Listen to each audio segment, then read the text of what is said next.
So the, as I said, human life is short. Average life is about 75, 80 years. Some live longer, some live less. And there will be people in all of you, if you take all of your children, in every one of your lives, there will be people who are very important, starting with your parents, your teachers, siblings, friends,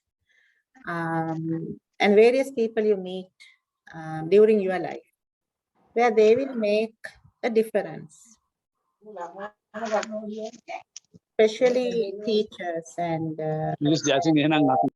parents have the ability to do that more than others. So Lokuhamdaro, as we call him, because he is the Lokuhamdaro of the temple, he was my meditation teacher. He was my father's meditation teacher as well. So my father started going to learn meditation with Venerable Homagama Kondanna Thero. And at that time, Lokuhamdaro used to teach meditation at the Dehiwala YMBA, 2 Sundays every month. And my father used to go there and learn. And my father used to tell me and my brother that he's learning something very interesting and whether we'd like to try out. So I was 15 years old then. My brother was 17. So I was very much interested. My brother was not. So I used to go with my father and learn meditation at the Dehiwala YMBA. And Lokuhamdaro taught meditation for children like you, mainly to help focus in your studies. And that's what he told us. So there were in the meditation hall, there were adults of our parents' age. Then there were adults who were like Archies and Seers. But there were young people also. There were university students and school students like me at the time, because I was 15. So he would tell us, the young people, he would say, you know, meditation will help you to focus on your studies and use meditation for better performance in studies. So he would say, I'm a good person. Before you start studying, meditate for 5 minutes. It will help you to focus better.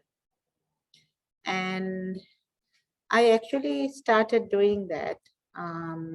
Not a lot, not too much during my O-levels, but especially A-levels, I did a bit and I found that was quite useful.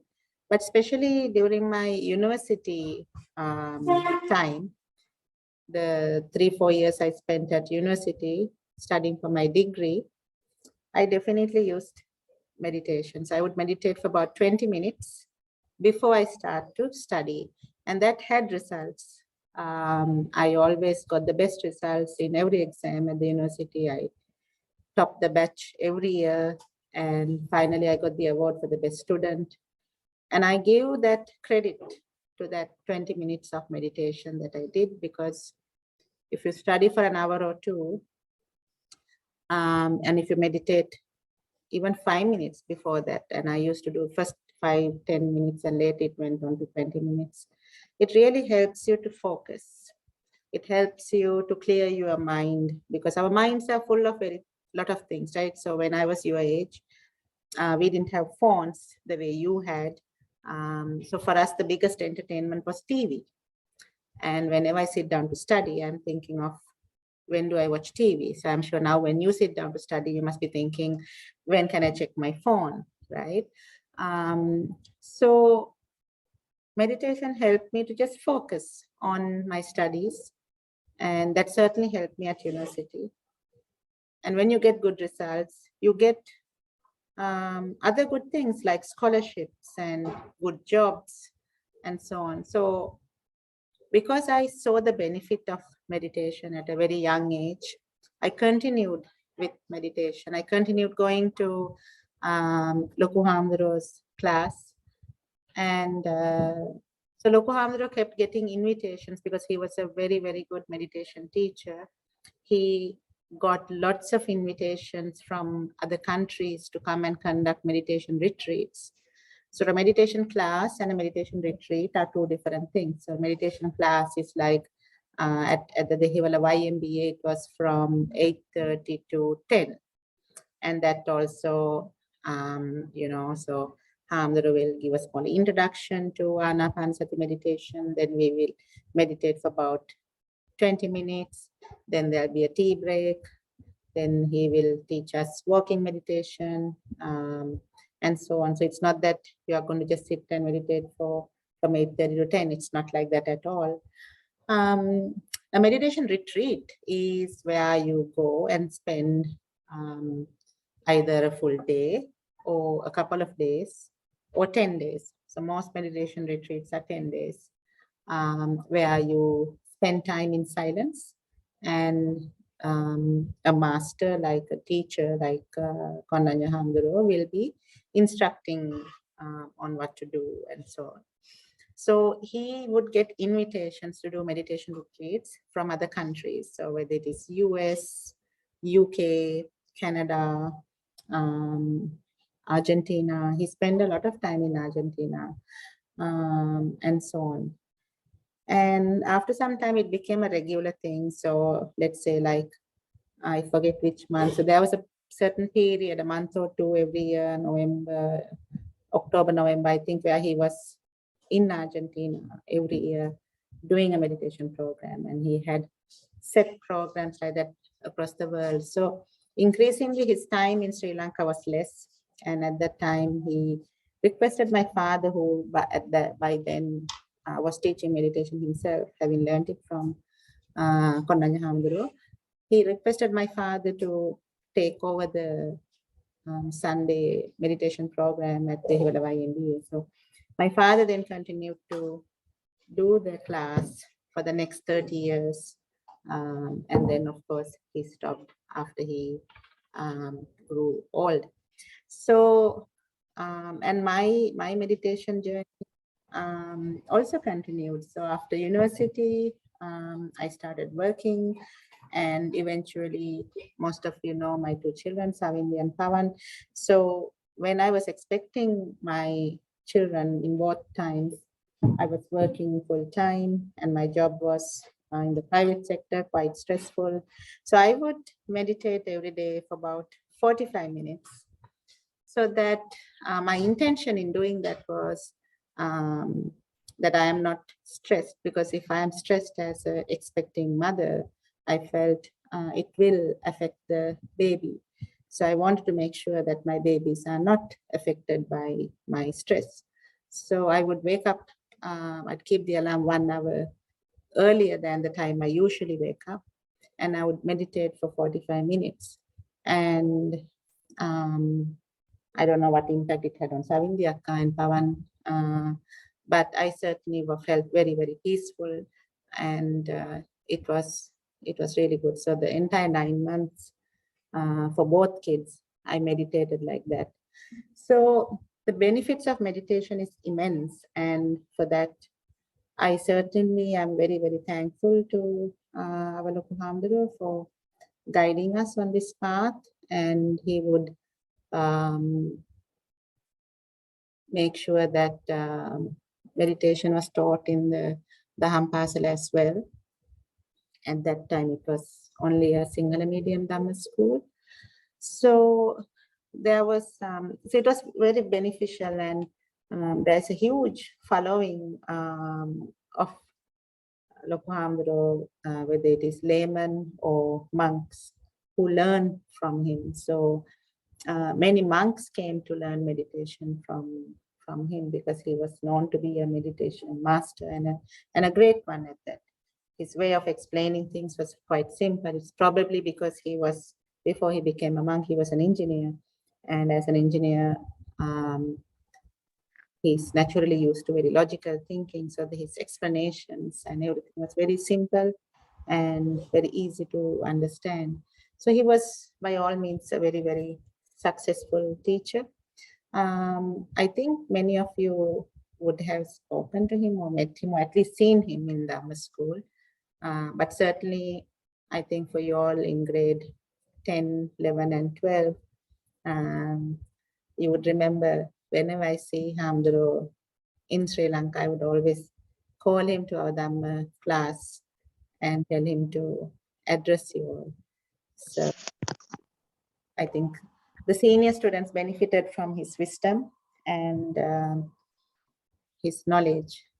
So some of you may not really know this monk that well. So I would like to, so there are a lot of articles about this monk going on now in papers and all because he's so famous. And there is a short paragraph about him that I'll request our head prefect, Sineja, to read it out. Sineja, are you okay to do that? Yes, miss. Okay, go ahead.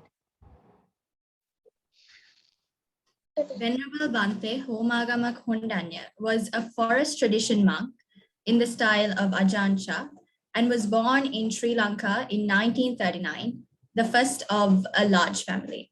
He was sent by his parents to London to study engineering and earned a degree in 1962. After a 16-year professional career in London, he came to see the futility of the things that entertained him as a layperson. He realized that happiness was a journey with no end and saw that the monkhood provided the best venue for this. He got ordained in 1978 on a barge at high tide on the River Thames. Most Venerable Dr. Hammalawa Sadatissanayaka Mahathero, head of the UK Sangha, was his preceptor, and Ajahn Sumedha was his guru. Thereafter, he spent about a year and a half at the Hampstead Vihara and was part of the pioneer group that did the huge renovation and reconstruction to begin the temple at Chithas from 1978 to 1979. In 1981, he was sent to be with Ajahn Chah in Newburn. He traveled widely across North and South Americas, Europe, and Asia, where he led retreats.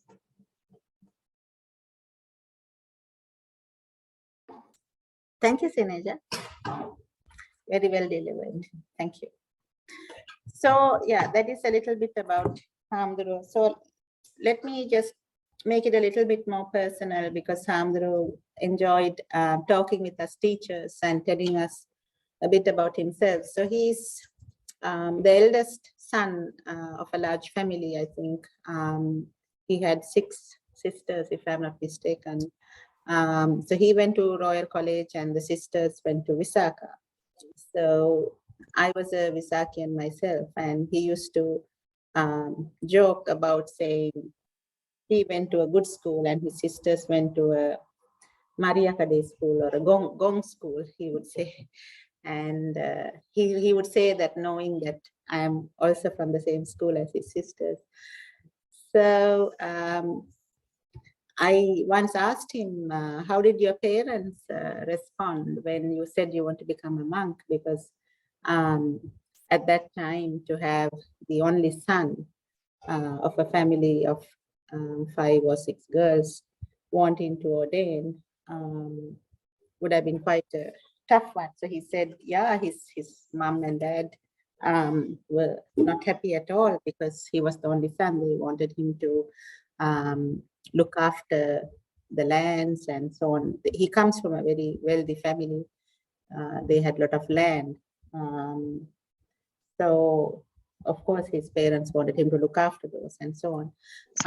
He, for his A-levels onwards, he was in the UK, and for his degree, he did a mechanical engineering degree, and he was a mechanical engineer at the Rolls-Royce company. And as a result, he was a senior person there. As a result, he could drive all the latest Rolls-Royce cars. So he was very fond of cars, and he said there was a time when every month he had a new car from Rolls-Royce. So he certainly had a very good life in the UK. And after about 15 or 16 years in the UK was when he wanted to become a monk. And Ajahn Chah, who is a world famous monk, you would have heard of Ajahn Brahm, a pupil of his. So Ajahn Sumedho is also a pupil, much more senior to Ajahn Brahm. Ajahn Sumedho was in London at the time, and Lokhandra was very impressed with Ajahn Sumedho. Ajahn Sumedho was an American national, and he was one of the best, almost one of the best pupils of Ajahn Chah. Lokhandra wanted to be a student under Ajahn Sumedho in London, and that is what he did. He was learning meditation under Ajahn Sumedho, and then Ajahn Sumedho decided it's time that he went and learned it from the master himself, Ajahn Chah. So Lokhandra was very, very fortunate to be able to learn in the Thai forest monastery under Ajahn Chah himself. Ajahn Chah was considered by all the people in the Thailand to be an Arahant, and the king of Thailand was a frequent visitor to the forest monastery. So, so Lokhandra benefited a lot from learning the Dhamma and meditation under Venerable Ajahn Chah.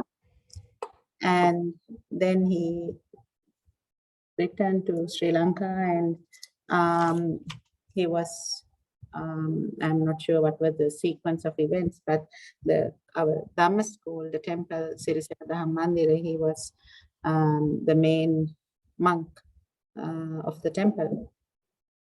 And that is when we met him as children back then. So when I think of his life, I think there are some very important lessons for us to learn. And also there was just one advice he always gave, especially the students in his meditation class. He would tell us how important it is to meditate at least 5 minutes a day. And he would say, you know, people tell that there's no time to meditate. He said, if I tell you to meditate 5 minutes a day, you can't tell me there's no time. Are you telling me that you don't have 5 minutes of your time for something as important as this? Now, it happens that we all know how important it is, but it's just that we hardly do it. So I was thinking, as a person who benefited a lot from him, and as a pupil of him, that one way to honor his memory and honor his teaching would be actually to do what he always asked, that is to meditate 5 minutes a day. And I think that's the least I could do. So that's something I thought of doing in honor of his memory. So I thought, let me share a few things that he would tell us every time he had a meditation class. There were a few things he would tell every time. So one is, he was referring to how our mind works. And he was saying, you know, normally the human mind is very scattered. It's not focused. So that is why you think about this and that, so many thoughts coming into your mind. Even when you try to sit down and do some work, you get distracted because your mind is scattered. We refer to this like a torch. So I don't know whether you kids have, I think most of you use the torch of your phone. And then you might not have seen what a real torch looks like. But in a torch, there is a reflector where the light gets reflected. So he would bring actually a torch to the meditation class and take the reflector out and say, you know, without this reflector, if you put the torch on, the light is just scattered. But once you put the reflector on, the light nicely gets focused. And when the light is focused, then the torch can put to good use. So he said the human mind is the same. Normally, the mind is just scattered. When the mind is scattered, it's not of to use. But when the mind is focused, it can be put to good use. And meditation was the reflector of the torch. Meditation was the reflector of the mind, where the mind is focused. And with the focused mind, if you listen, if you study, you absorb more. So he's right. Recently at a banner at a friend's place, we got the message that the monk is getting half an hour late.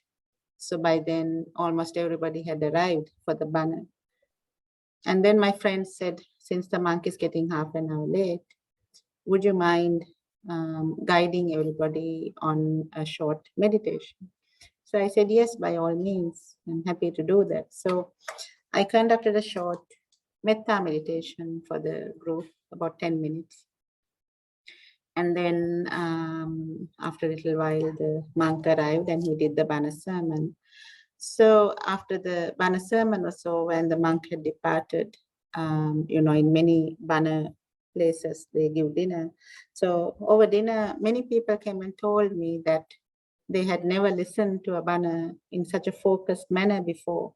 And they felt that it was because they meditated for 10 minutes before the banner that they listened better, they absorbed better, and they felt very relaxed, because most of them, it was a weekday, so most of them were after work and they were tired and they were stressed and they were saying so many things was going on in our mind. But just 10 minutes of meditation helped us to be calm, to be relaxed, and we could just focus and listen well.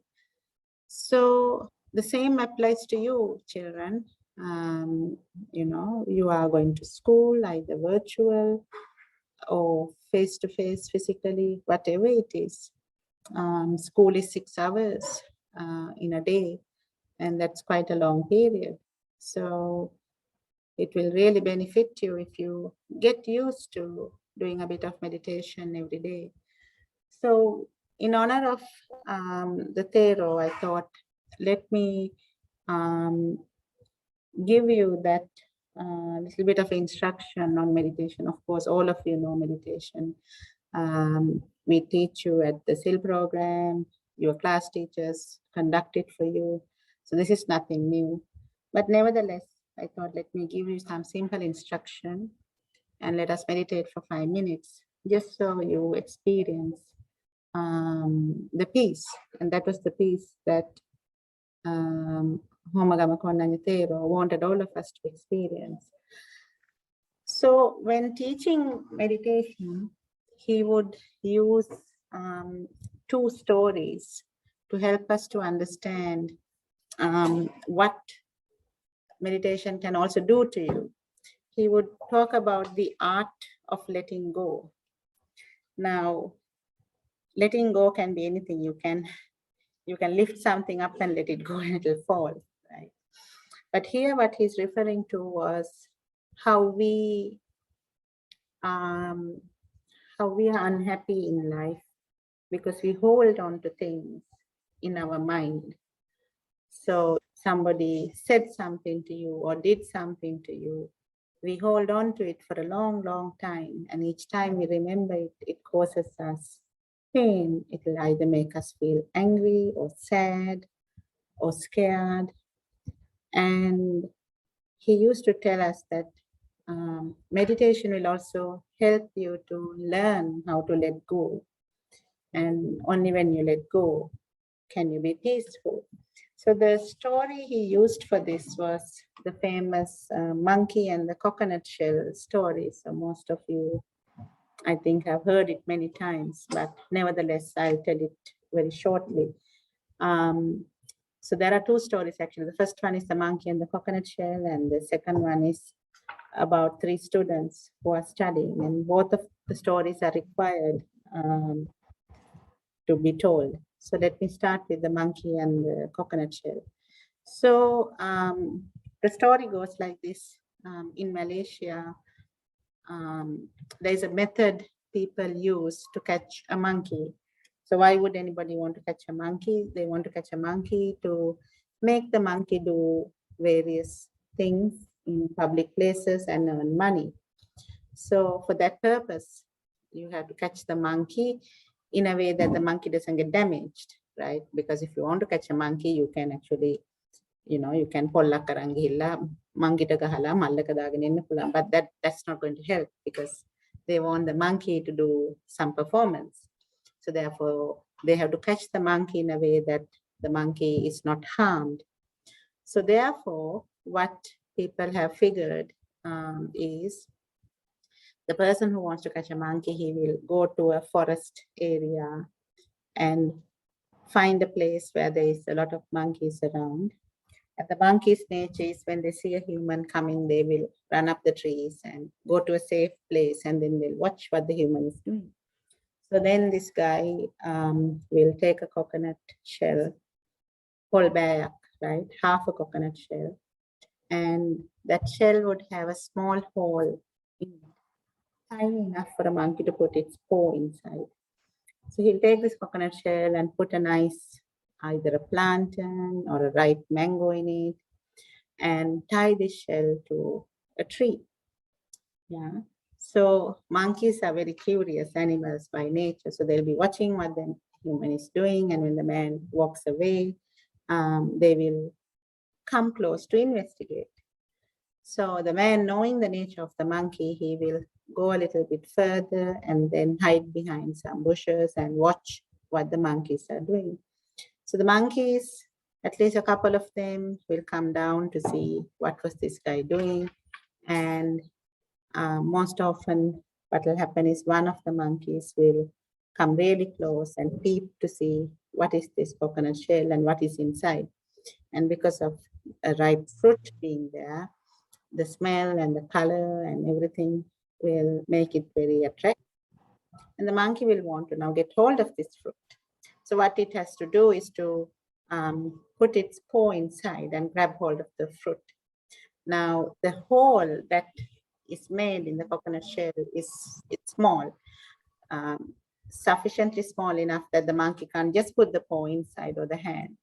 The monkey has to punch its fingers and just squeeze his hand with difficulty inside the coconut shell. And then he'll grab hold of the fruit. Now the problem is, once you grab hold of the fruit, you can't pull your hand out. If you want to pull your hand out, you have to let go of the fruit and pull your hand out. So the guy, the hunter or the person who wants to catch the monkey knows that once the monkey holds on to the fruit, it doesn't know how to let go of the fruit. So he will now come from where he was hiding towards the tree. And of course, all the other monkeys, when they see a human approaching, all the animals know that humans are trouble. And then, like any other animal, the monkeys also will run. But this particular monkey now can't run because it's holding onto this fruit. So the hunter or the guy who is trying to catch the monkey will come and easily catch the monkey and put it into a bag, not a shopping bag, children, like a gunny bag or something, and take the monkey. So this is the first story. So let's keep that, park it for a while. And I'll tell you the second story, which connects the first story. So in the second story, there are two children who are studying at one of the child's house. So let's say A and B. So A is in his house and B is his friend. He has come over to study. And tomorrow is the term test, and A and B are studying. So his mother is very happy and brings tea and maybe cutlets to encourage the children to study, right? And the kids are happy and they're studying.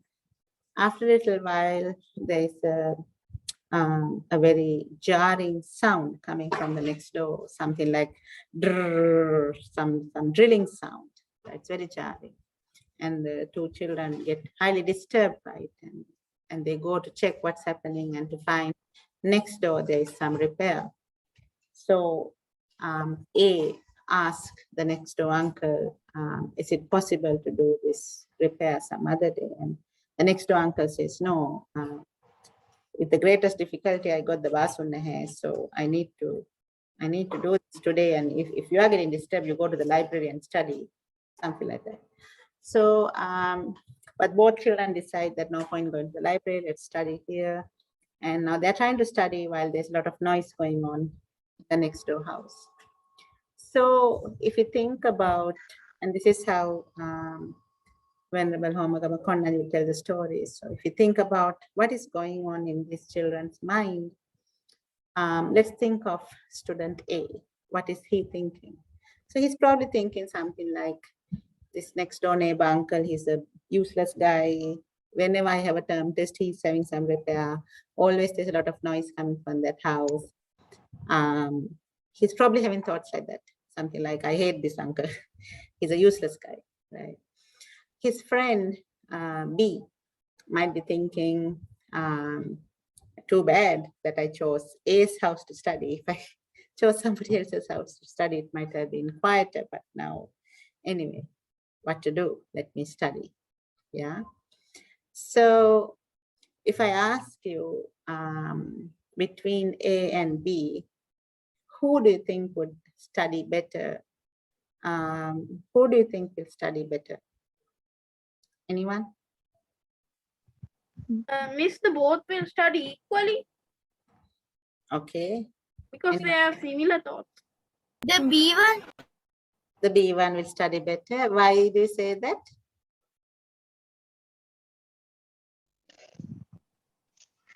Miss, because he didn't have any bad thoughts of the man. Yes. He wasn't angry. Yes, so you're right. So both A and B were not happy, but A was very unhappy and relatively B was not that unhappy, right? So yes, and Tavisha, yes, you are right as well.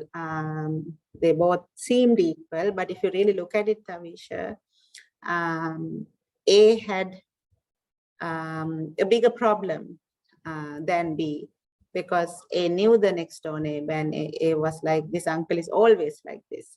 So he was bringing past things also into it, whereas B didn't know the next door uncle. So he was just focusing on the sound, and he was like, this sound is annoying, but whatever, I'll try to make the most of it. So A was carrying a bigger load, bigger baggage, so to speak, because he was relating to past experiences also. Now, at this point, Venerable Homagama Kondanna Thero would bring another person into the story. So he would say, now imagine there is friend C. So friend C calls friend A and says, hey, can I come over and study at your place? And friend A says, don't come today. Next door, there's a repair and major noise, and it's quite annoying actually. But C says, I don't mind, because my mom and dad, they have gone somewhere. It's very boring. I feel lonely. I feel like sleeping, and I'm not productive at all. So he comes anyway. And when he comes, he's very happy because A's mother is serving tea and cutlets, and he likes B. B is a good friend, and A is a good friend. So he's happy. And of course, there's sound, but he thinks it's better than at home. At home, I would have been lonely and I'll be sleeping. I won't be studying. So now who do you think between A, B, and C, who do you think will study better? C. C. Why would it be C? Because he wants to be polite. He is positive. So, okay, very good. So yes, so you are right. I mean, it is C who will study better, and the reason is all three are impacted by the sound. The sound is real. The problem is real, but the way they are thinking about it, the way they are looking at the problem is very different. So if you take A, he is very angry because he feels the next door neighbor uncle is always like this, right? Because he had some past experiences also about that uncle. So he's very angry about the whole sound. And if you take B, B is somewhat angry because he thought that, you know, without coming to A's place, I could have gone to somebody else's place and it might have been better. So he's also not happy, but he's less angry about the situation, but he's also still angry. And then when you take C, C is actually happy. There is a sound, but C is happy because he had a bigger problem at his house. His problem was that he was lonely and he was sleepy and there was nobody in the house and he didn't feel like studying. Now, when he came to this place, he likes the company, he likes the attention, he likes the food, and he's very happy. So even though there is a sound coming from next door, that is not bothering him. Now I have a question for you all. Now, for A, B, and C, is the sound the same? Are they hearing the same level of noise? No. Yes. Yes, no? Yeah, they are hearing. So Tavisha, they are all three normal kids. Their hearing is the same. So the sound level that they hear is the same, right? But one is very angry, other one is somewhat angry, and the third one is happy. If they are hearing the same level of sound, why is this difference in anger and happiness? What is happening here? Sorry? Miss Nadisha, actually depends on how the students ABC look at it, like the sound. Like Very according good. to the situation, they try to appeal with it and they try to get the best from it. Very good, Janura. Very good. Well done. So yeah, exactly. The problem is actually not the sound. Because if the problem was the sound, all three should get impacted in the same way. All three should be angry, or all three should be happy. The problem is not the sound, because the problem is how they look at it, how they look at the problem, how they think about the problem. And when Venerable Homagama Kondanna Thero explained this example, I told you I was 15 when I went for these meditation classes. So at the age of 15, when I heard this story, it made a huge impact in my life, that I realized that the problem is not what seems to be the problem. The problem is actually created in our own mind based on how we think about the problem, right? Because if you think about it, 3 students are studying in the same room. Next door, there is a repair, there is a sound. All 3 students can hear the sound, the same sound. But one is angry, one is sort of angry, and the other one is happy. And their emotions, their reaction almost has nothing to do with the sound. Their emotions and their reactions, they have created for themselves. So the Venerable Thero used this example and said, life is like this. Whenever you have a problem in life, whenever you are unhappy, you have to ask yourself, what is the problem? The problem is actually in how I'm looking at the problem and not the problem itself, right? And when you start looking at life in this manner, it becomes very easy to live life. So, and since then, I would apply it to my own life, and I would think, so, you know, sometimes, let's take traffic, right? Let's say we are going to school and there's a lot of traffic on the road. And many people get upset by traffic on the road. But traffic on the road is such a normal thing, right? Traffic in the road is just traffic. So we need to know to plan for it and go a bit early than required. If let's say you need 30 minutes to get to a place, and if you go 1 hour before, then traffic is not a problem. You can go in a very relaxed manner. You can drive in a relaxed manner because there's plenty of time. But if you need 30 minutes to get to a place and you leave home with only 20 minutes left, then you will be very, very stressed. And then the traffic will seem to be a big problem, and you will be scolding everybody on the road, including the government, for your problem. But your problem you created for yourself, right? So once you start looking at things like this, and as you grow older, you will find that sometimes people, right now, people probably scold you, whether it's your parents or your teachers, for right reasons, okay? So you better listen to them.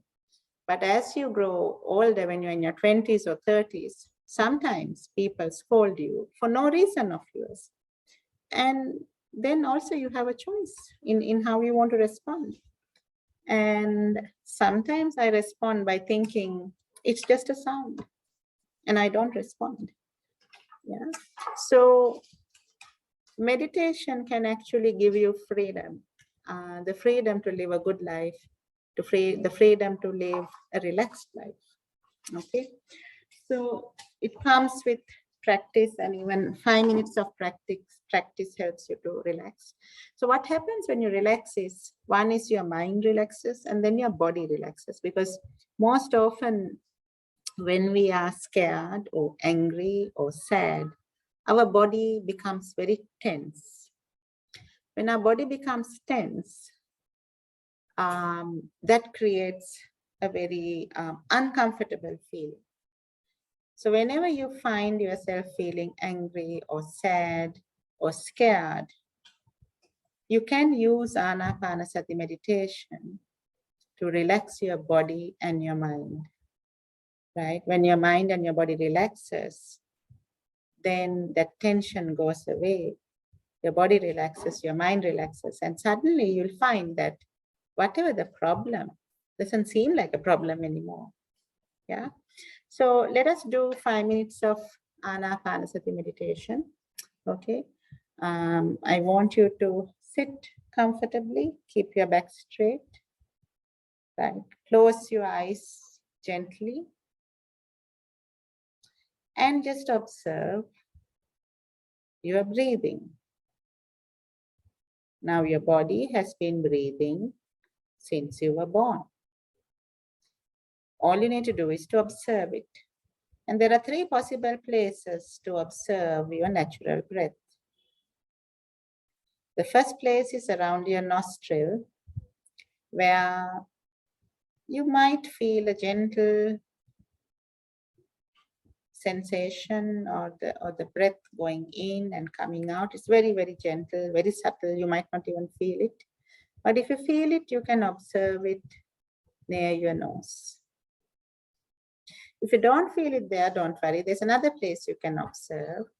That is your chest area. If you observe your chest area, now observing is your eyes are closed and you're focusing your mind on your chest.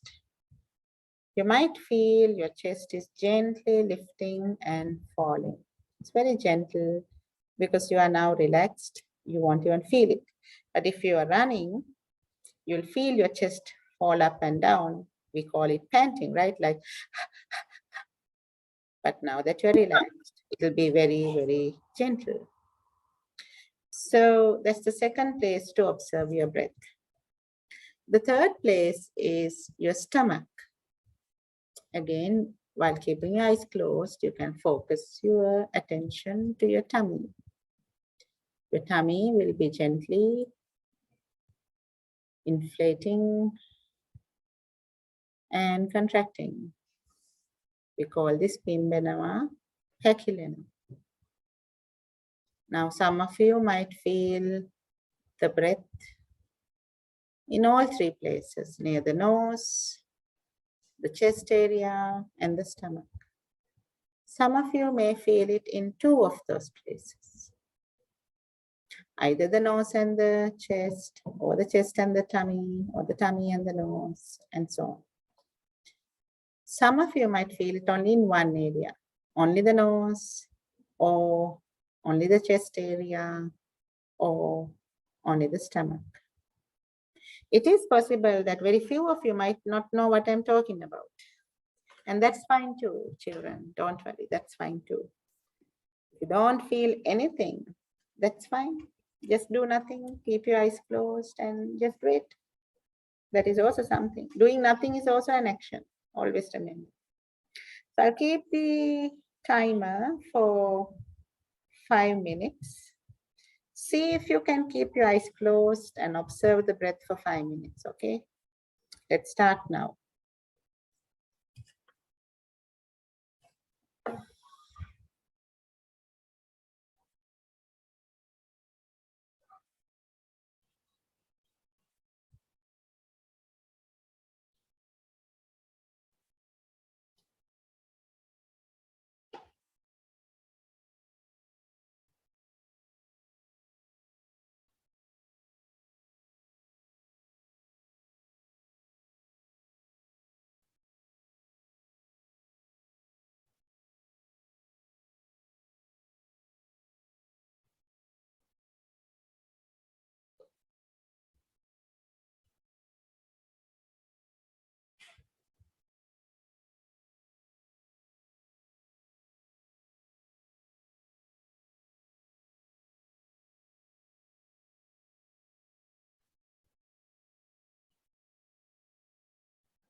If you have got distracted, come back to the breath.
If you have got distracted, come back to the breath.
All right. The 5 minutes is now completed. You can gently open your eyes. How was that 5 minutes? It was relaxing and soothing. Excellent. Very good. Happy to hear that. Rasandi, you are smiling. I think you liked it, ne? Yes, sir. Very good. My senior students, I can see Sineja, Setsumya, you all anyway, you all are pros at this. I just hope you use it more often. So Anapanasati meditation is focusing on the breath going in and going out. Metta meditation, our Dhammakusala Hamdro does for every morning puja, you may remember, that is also a meditation. So either one of these is good.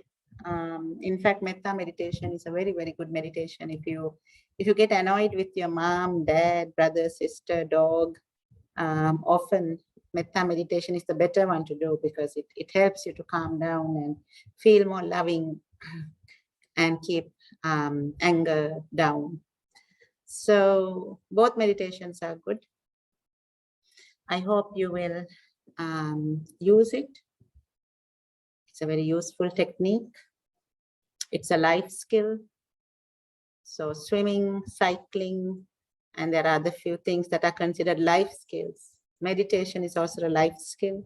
It's one of the most important life skills because it helps you whenever you feel stressed or under pressure, sad, angry, or scared. It will help you to calm down. And when you are calm and relaxed, then you can take right decisions. All right, so we are on the hour now. I will stop here. Something to say. Yeah. I don't have the incident, just one incident.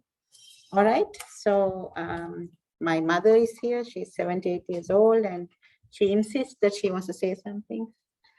She's also a student of Laku Hamduro, so wait, let me just take the background out. Yeah. Keep it very brief. Okay? Yes, very brief, yes.